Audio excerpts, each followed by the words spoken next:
8 out of 10 of the wealthiest counties in America vote Democrat. Do you know the wealthier you are in America, the more likely you are to be a member of the Democrat Party? That the more, if you work with your hands and you don't graduate from college, that you're less likely to be a Democrat. Now, one of your, fellow cult members just screamed at me from the audience saying, well, that's because, they're so educated.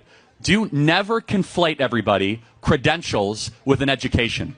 Just because you have a lot of degrees does not mean you have the most important thing, wisdom.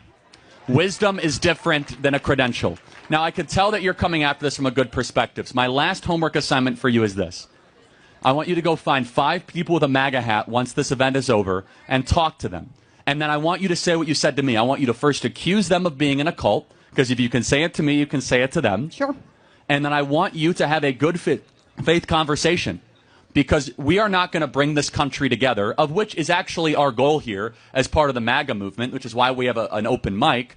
If you go around accusing people as if we're following Charlie Manson. You just did the same thing to me. Well, in all fairness, I said if this is the standard of our dialogue right now, the Democrat Party is far more of a cult than the Republican Party. That is not a contention that I throw around lightly, but it is, you satisfy the requirements way more than the MAGA movement does. You haven't asked me enough questions to know that. Well, that has nothing to do with what I've said. Yes, it does.